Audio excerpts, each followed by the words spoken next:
मैंने मौलवी साहब के कहने पर अभी पढ़ना शुरू ही किया था कि मौलवी साहब का हाथ मेरी कमर पर धीरे धीरे से गर्दिश करने लगा। मैं एकदम बौखलाई थी। मेरा सांस जैसे सीने में थम सा गया था। एक नज़र मौलवी साहब को देखा तो वो बड़ी अजीब नजरों से मुझे देख कर मुस्कुराने लगा। मैं कुछ खिसक कर पीछे बैठ गई। मौलवी साहब ने अपनी सफेद दाढ़ी पर हाथ फेरना शुरू कर दिया। मैंने सिपारे की जानिब देखा और सबक दोहराने लगी। मुझे लगा जैसे मेरे पूरे वजूद पर चींटियां रेंग रही हूँ। मैंने फिर मौलवी साहब की तरफ देखा तो उनकी नजरें मुझ पर ही टिकी हुई थी। शायद मैं सब बच्चियों में बड़ी थी। मेरी उम्र 12 साल थी और मैं पहले सिपारे पर थी। मेरे अब्बा का काम ही ऐसा था, हर 6 माह बाद उनका ट्रांसफर हो जाता था। मेरी तालीम के साथ साथ दीनी तालीम भी डिस्टर्ब हो रही थी। जिस मोहल्ले में अब हम रह रहे थे वहाँ मौलवी साहब ने एक मदरसा खोल रखा था। बहुत से बच्चे उस मदरसे में रहते भी थे, लेकिन ज्यादातर लड़के ही रहते थे। हमारा घर उस मदरसे के बराबर में था। अम्मी ने मुझे वही कलाम पाक पढ़ने के लिए भेजना शुरू कर दिया। पहले पहल तो मौलवी साहब ने बड़ी शराफत दिखाई थी, लेकिन जब से मैंने दिल दहला देने वाला मंजर देखा था, उसके बाद से मौलवी साहब की अजीबोगरीब हरकतें मेरे साथ शुरू हो चुकी थी। कभी सबक देते हुए वो मेरा हाथ पकड़ लेते, कभी मेरे रुखसार छूने लगते, कभी मुझे अपने पास बिठाकर मेरी कमर को सहलाने लगते। मैं इन हरकतों से बेहद परेशान सी होकर रह गई थी। मेरा मसला ये था कि मेरी वालदा ने मुझे कभी भी गुड टच और बैड टच के बारे में कुछ नहीं बताया था। ना कभी ये कहा कोई तुम्हें ख्वाह छुए तो चिल्लाना शुरू कर देना या सख्ती से पेश आना। ये बात हर वाला को बताना चाहिए थी। मेरे ख्याल में जिस माशरे में हम रह रहे हैं, माओ को बच्चों की तरबियत करते हुए इन बातों का भी खास ख्याल रखना चाहिए। लेकिन मेरी वालदा की तो सोच ही बड़ी अजीब थी। मैं ऐसी बातों से बहुत जल्द घबरा जाती थी। मैंने अम्मी से भी कोई जिक्र नहीं किया था। बस एक दिन तंग आकर घर जाकर ये कह दिया, मुझे मौलवी साहब से नहीं पढ़ना। वो मेरे लिए किसी उस्तानी का इंतजाम कर दें, क्योंकि जो कुछ मैंने कुछ दिन पहले छत पर होते देखा था, मेरा दिल मौलवी साहब को देखते ही सूखे पत्ते की मानद कांपने लगता था। लेकिन मेरी बात सुनकर अम्मी ने मेरे मुंह पर थप्पड़ मारा और मेरा कान खींचकर मौलवी साहब के पास ले गई। कहने लगी, इस लड़की ने मुझे परेशान करके रखा है। एक तो इसके दिमाग में जल्द कुछ बैठता नहीं है, ऊपर से इसके नखरे। कह रही है मौलवी साहब से नहीं पढ़ूंगी। मौलवी साहब ने मुझे गुस्से से देखा तो मैं नजरें झुका गई। मेरी माँ ने मुझे मौलवी साहब के सामने शर्मिंदा करके रख दिया था। मौलवी साहब की सारी दाढ़ी सफेद हो चुकी थी, 60 साल के लगभग थे। जाहिर है मेरी माँ को क्यों इन पर शक करती। वो कहने लगे, बेफिक्र हो जाए बहन, नाफरमान बच्चों को तो मैं 2 घंटे बिठाकर खास तवज्जो से पढ़ाता हूँ। बस चंद माह में तीर की तरह से ठीक हो जाएगी। उनकी रोबदार आवाज पर मेरा दिल दहला था। मेरी अम्मी से कहने लगे, देखे बहन जी, मैं जरा सख्त मिजाज किस्म का उस्ताद हूँ और बिना डंडे खाए कभी किसी को पढ़ना नहीं आता। लेकिन क्या है कि यहाँ बच्चों के जिस्म पर थप्पड़ का निशान माँ बाप को दुख दिख जाए तो वालदैन हम मौलवियों की क्लास लेने पहुँचते हैं कि बच्चे को हाथ में कैसे लगाया। मेरी वालदा ने यह सुनकर मौलवी साहब को खुली छुट्टी दे दी। कहने लगी, मेरी तरफ से जो मर्जी करें, इसके साथ कभी शिकायत लेकर नहीं आऊंगी। बस मेरी बच्ची साल में कलाम पाक पढ़ ले। वो कहने लगे, बेफिक्र हो जाए, आपने कह दिया बस। अब आपकी बच्ची मेरी खास नज़र में रहेगी। इसे मैं अपने पास बिठाकर पढ़ाऊंगा। इस बात पर मेरी वालदा बड़ी खुश हुई, मुझे वहां छोड़कर चली गई। मैं डरी सहमी सामने बैठी थी। मौलवी साहब ने करख्त लहजे में मुझसे कहा, इधर मेरे पास आकर बैठो, तुम्हें तो मैं पूछता हूँ, घर जाकर मेरी शिकायतें लगाती हो। ये सुनकर तो मेरी जान निकली थी। मैंने नफी में सर हिलाया। मैंने कहा, मैं यहीं बैठकर पढ़ूंगी। मेरी बात पर उन्होंने ऐसे मुझे धाड़ा कि मैं कांप कर रह गई। डर के मारे उनके पास बैठ गई। जैसे ही मैं उनके पास बैठी, वो मेरे करीब आकर कान के करीब सरगोशी से बोले, आइंदा अगर मेरी कोई भी बात घर जाकर बताई तो तुम शायद जानती नहीं मैं क्या कर सकता हूँ तुम्हारे साथ। तुम्हारी माँ मुझे कुछ भी नहीं कहेगी, उल्टा तुम्हें ही मारेगी। देख लिया तुमने, आज तुम्हारी माँ ने तुम्हारी नहीं सुनी और मेरी बात मान ली। मौलवी साहब की बात सच्ची थी। फिर मैं थी भी कम उम्र, इसीलिए ये बात अपने पल्लू से बांध ली कि अम्मी से कुछ नहीं कहना, वरना मौलवी साहब न जाने मेरे साथ क्या बुरा सलूक करेंगे। बदले में मेरी माँ भी मुझे थप्पड़ ही मारेगी। उस दिन के बाद से तो मौलवी साहब की गुस्ताखियाँ और उनकी बढ़ती हुई बेबाकियों से हद दर्जा खौफजदासी हो चुकी थी। जब तक मैं मौलवी साहब के पास बैठती रहती, उनकी बेहुदा जुमलेबाजियाँ मुझे शर्म से पसीने से शरबूर कर देती थी। उनकी बढ़ती गुस्सारतें मुझे हवास बाख्ता कर देती थी। वो मुझे मानीखेज मुस्कुराहट से यूं देखते हैं जैसे मेरी बेबसी का मजाक उड़ा रहे हों। मैं घर आती और आते ही कमरे में जाकर फूट फूट कर रोने लगती, लेकिन अम्मी से कुछ ना कहती, क्योंकि मैं जानती थी कि ऐसा कहने का कोई फायदा नहीं है। मुझे याद आने लगा कि चंद दिन पहले मैंने छत पर क्या देखा था। उस रात जो देखा था वो मेरे होश उड़ाने के लिए काफी था। गर्मियों की रातें हम लोग छत पर सोकर गुजारते थे। छत पर लाइन से सबकी चारपाइयाँ बिछी होती थी और स्टैंड फैन लगाकर हम सो जाते थे। मैं बहन भाइयों में सबसे बड़ी थी। बाकी मेरे दो भाई मुझसे काफी छोटे थे। एक 4 साल का था और दूसरा 3 साल। मैं रात में अपनी चारपाई पर गहरी नींद सो रही थी जब मुझे किसी की सिसकियों की आवाज़ सुनाई दी। उस वक्त कौन हो सकता था?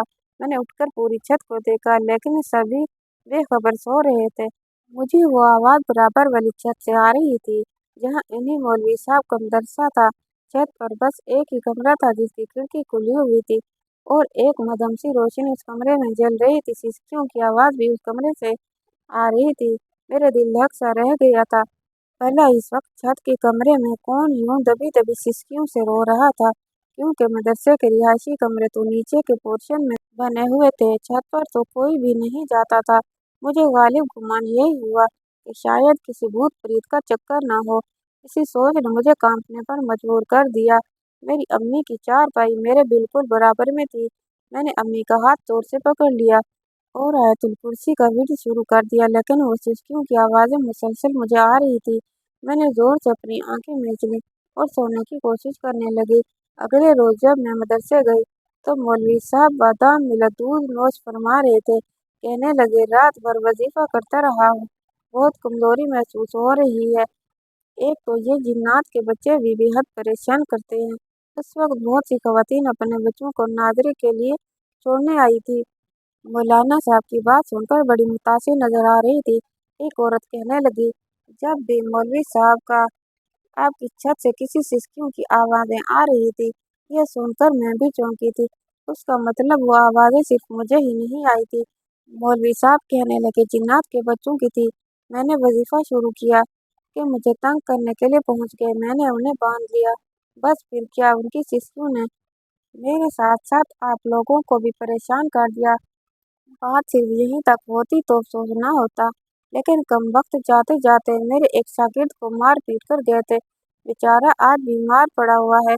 मौलवी साहब की बात सुनकर वहां मौजूद खवातीन खौफजदा हुई थी। वो मौलवी साहब से कहने लगी, आप लोग परेशान ना हो, मैंने समझा दिया है किसी को नुकसान ना पहुंचाएं, लेकिन अगर किसी को रात को रोने झिसकने या मदद करने के लिए पुकारने की आवाज़ें आए तो उस पर तवज्जो मत देना, वरना वही होगा जो मेरे शाकिर के साथ हुआ, क्योंकि वो भी रोने की आवाज़ सुनकर कमरे में आया था। ये सुनकर तो सभी खवातीन घबरा गई। डर तो मैं भी गई थी, क्योंकि सिसकियों की आवाज़ तो मैंने भी सुनी थी। वो खवातीन बाहर चली गई। रात को फिर से मुझे वो सिसकियों की आवाज़ें आने लगी। इस बार तो मेरी हिम्मत भी ना हुई कि आंखें खोलूं। मैंने चारों पुल पढ़े और सोने की कोशिश करने लगी, लेकिन उसके बाद जो कुछ मेरी आंखों ने देखा वो देखकर मेरे होश उड़ गए। खौफजदा सी होकर रह गई थी। अगले रोज जब मैं मदरसे गई तो सबक पढ़ने के दौरान मैंने उसी को देखा। उसके चेहरे की रंगत बिल्कुल पीली पड़ चुकी थी। मैं उसे देखकर डर सी गई थी। मौलवी साहब मुसलसल उसी को घूर रहे थे। वो डरा सहमा मेरे बराबर में बैठ गया और कलाम पाक याद करने लगा। उसकी आवाज़ यूं थी जैसे रो रहा हो। मुझे उस पर तरस आने लगा था। उसकी उम्र 7-8 साल से ज़्यादा बिल्कुल न थी, और जो कुछ मैंने उसके साथ होते देखा, मेरे होश उड़ गए। मैंने उसके चेहरे की तरफ देखा तो उंगलियों की छाप अब भी उसके रुखसार पर नजर आ रही थी। वो साथ साथ पढ़ रहा था, साथ साथ अपने आंसू पोंछ रहा था। उसके बाजू से कमीज हटी तो मैं देखकर लरज कर रह गई। उसके बाजू पर किसी ने बुरी तरह दांत गाड़े थे कि मैं झुरझुरी लेकर रह गई थी। कुछ देर के लिए मौलवी साहब उठकर बाहर गए, क्योंकि मोहल्ले के एक साहब ने उन्हें हदिया में कीमती तोहफे भी भेजे थे। जैसे ही मौलवी साहब बाहर गए तो मैंने उस बच्चे से कहा, कल रात तुम छत पर क्या करने गए थे, जब तुम्हें पता था कि मौलवी साहब जिनको काबू करते हैं। मेरी बात सुनकर उस बच्चे की रंगत उड़ी थी। दाएं बाएं देखने लगा कि मेरी बात किसी ने सुनी तो नहीं। फिर मुझसे धीमे लहजे में कहने लगा, ये मौलवी झूठ बोलता है, बूढ़ा कहीं का, कोई जीन तो नहीं होता। ऊपर ये सुनकर मुझे हैरत हुई थी। मैंने कहा, फिर तुम ऊपर क्या कर रहे थे, और तुम्हारे चेहरे पर और बाजू पर ये निशान कैसे हैं? मेरी बात सुनकर एक सिसकारी उसने बड़े कर्ब से भरी थी कहने लगा, आज खुद देख लेना। ये कहकर वो मेरे पास से उठकर चला गया। मैं उसकी बात पर सोच में पड़ गई थी, क्योंकि रात को मैंने छत के कमरे से निकलकर भागकर सीढ़ियां उतरते देखा था, और उस वक्त वो बहुत बुरी तरह से रो रहा था। पहले तो मैं समझी कि शायद जिनका बच्चा है, लेकिन उसे मदरसे में देखा तो समझी कि शायद ये जिन के बच्चे को देखने गया था, इसीलिए जिन्होंने इसकी ये हालत की है। लेकिन अब उसकी बात सुनकर मैं सोच में पड़ गई थी, शायद बात कुछ और थी। उस रात मैं सोई नहीं थी, अपनी चारपाई पर लेटी रही, लेकिन मेरी नजरें सामने मदरसे की छत पर टिकी हुई थी। कुछ देर बाद कुछ मेरी आंखों ने जो देखा, एक दिल दहला देने वाला मंजर था। मौलवी साहब एक 10 साल बच्चे को लेकर अपनी छत पर गए और उसे बुरी तरह से घूरते हुए खामोश रहने का इशारा कर रहे थे। वो बच्चा हाथ जोड़े बिना आवाज लगाए इशारतन उनकी मिन्नत समाजत कर रहा था, लेकिन वो उस लड़के को कमरे में लेकर उसके बाद उस बच्चे की दबी दबी सिसकियों की आवाजें आने लगी। मुझे समझ नहीं आ रहा था कि मौलवी साहब उस बच्चे के साथ ऐसा क्या कर रहे हैं कि वो रो रहा है, सिसक रहा है। 2-3 घंटे ऐसी ही आवाजें आती रही।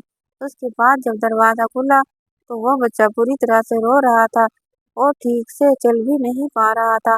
मौलवी साहब अपनी दाढ़ी पर हाथ फेर रहे थे, चेहरे से बड़े हसास विश्वास लग रहे थे।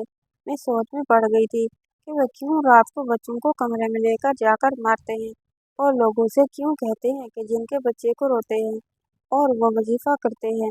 बहरहाल मुझे ये देख कर दुख भी हुआ, और मौलवी साहब के झूठ बोलने की वजह भी समझ नहीं आ रही थी।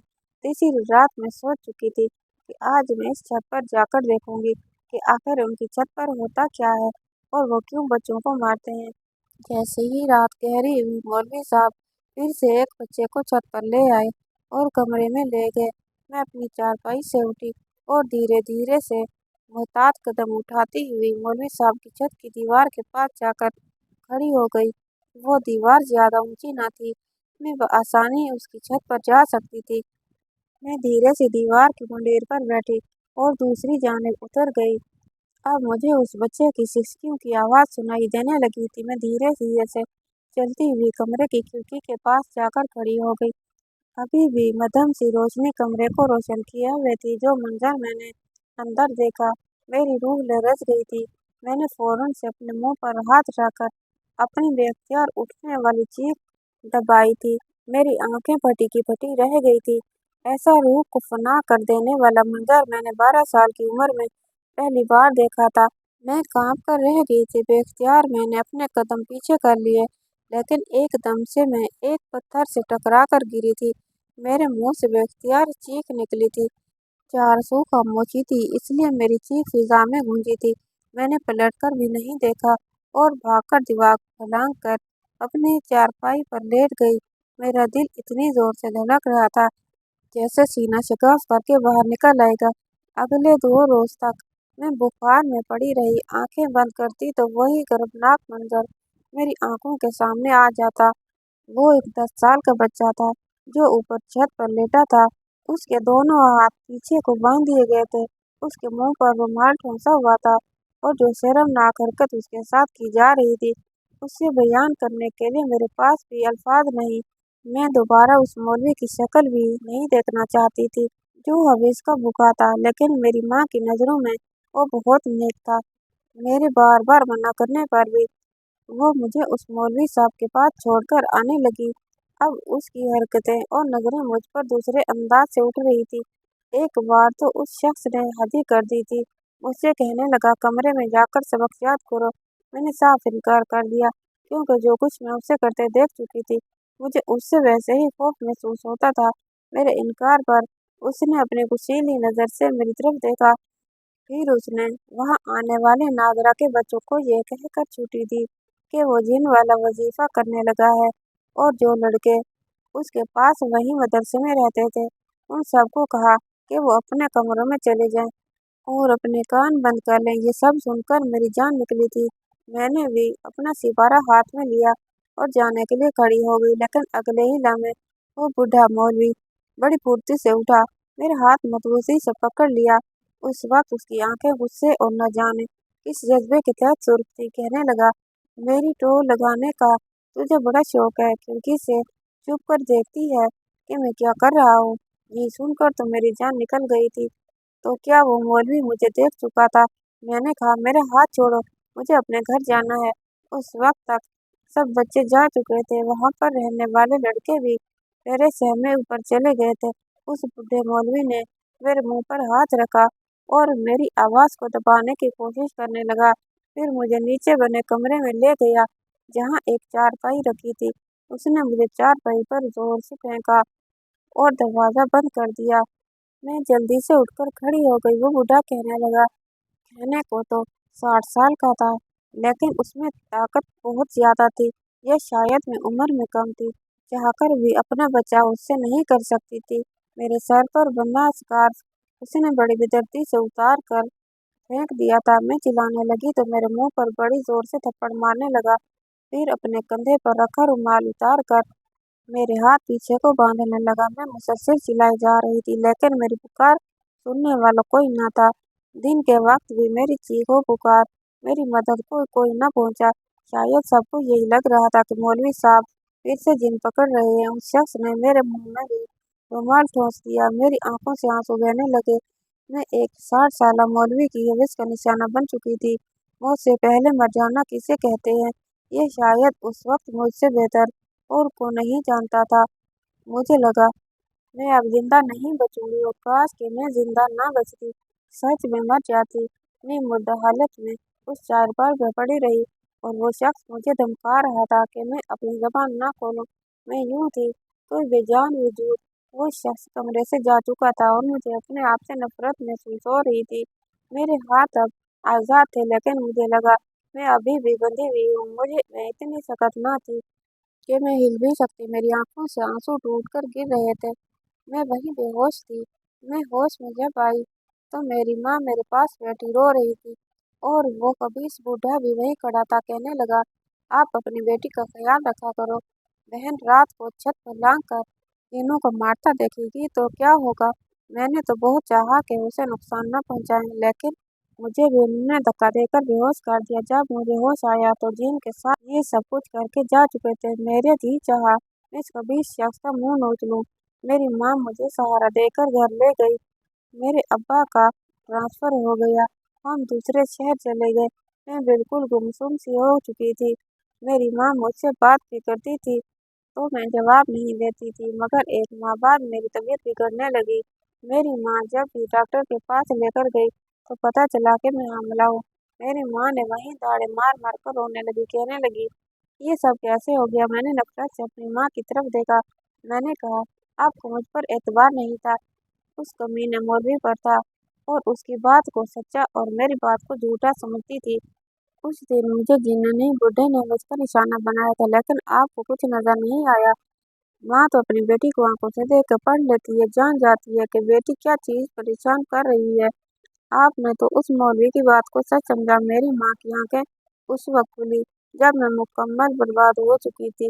मैं जिस कदर कम उम्र थी, मेरा अबॉर्शन करवाने में मर सकती थी। मेरी माँ ने पूरा अरसा मुझे घर से बाहर निकाला, लेकिन मैं बेहद कमजोर हो चुकी थी, इसलिए एक मुर्दा बच्चे को जन्म दिया। मेरी माँ ने उसे उसी सहन में दफन कर दिया जिस कच्चे घर में रहते थे। मेरे बाप को मेरी माँ ने इस बात की हवा भी ना लगने दी। कुछ तो वो काम के सिलसिले में घर पर कम ही रहते थे। मैंने दोबारा से तालीम का सिलसिला शुरू कर दिया। पहला इख्तिलाफ उस वक्त मेरे घर में उठा जब मैंने पुलिस में जाने की ख्वाहिश जाहिर की। मेरी माँ ने साफ इनकार किया, लेकिन मेरी भी जिद थी कि मैं पुलिस में ही जाऊंगी। अबू ने कुछ नहीं कहा। मैंने जी जान लगा दी, पुलिस की ड्यूटी ज्वाइन की। अपनी अनथक मेहनत और ईमानदारी से मैं बहुत जल्द एक सीनियर्स की नज़र में अपना मुकाम बना चुकी थी। लेकिन जब मेरे पास एक ऐसे मौलवी का केस आता जो कुरान पाक की तालीम के बहाने बच्चों के साथ हिरासमेंट करता था, मैं उसका रिमांड खुद लेती थी। उसे मारते वक्त मेरे सामने उस बूढ़े का चेहरा आ जाता था। ये तो मेरा डंडा एक लम्हे के लिए भी नहीं रुकता था। एक बार एक लड़की के साथ एक मौलाना ने ज्यादती की, जिसकी वजह से वह हमला हो चुकी थी। मैंने उस मौलवी को ढूंढ के रख दिया। उसकी माँ बहुत रो रही थी। मैं उसे तसल्ली देने लगी। जब उस लड़की का दादा रोता हुआ वहां पहुंचा, 80 साला बूढ़े को देखकर मेरे होश उड़ रहे थे। 12 साल बाद मैं उसे देख रही थी। उस 80 साला शख्स को देखकर मेरी अजियत जैसे ही फिर से नई हो गई थी। वो वही बूढ़ा शख्स था जिसने मुझे बर्बाद किया और आज मुझे अपनी ही पोती के साथ हुई ज्यादती के लिए हाथ जोड़कर मिन्नत समाजत कर रहा था। मैंने कहा कि आपको पूरा यकीन है कि उस मौलवी ने ही आपकी पोती को बर्बाद किया है। हो सकता है किसी जिन ने उसे हविस का निशाना बनाया हो। मेरी बात सुनकर वो चौंक कर मुझे देखने लगा। मैंने कहा, मकफ़ात एमएलए मौलाना साहब, जो बोया है वो काटना तो पड़ता है। हो सकता है आपकी पोती को बर्बाद करने वाला भी आपका कोई शागिर्द हो जिसे आप छत पर लेकर जाते थे। मेरी बात सुनकर वो शख्स दिल पकड़कर वही कुर्सी पर बैठ गया। मेरी आंखों में आज भी उस शख्स के लिए सिर्फ नफरत थी। शुक्रिया। कहानी कैसी लगी कमेंट बॉक्स में राय का इजहार कीजिएगा और वीडियो को लाइक और चैनल को सब्सक्राइब करना मत भूलिएगा। इंशाअल्लाह ताला अगली कहानी के साथ हाजिर हो।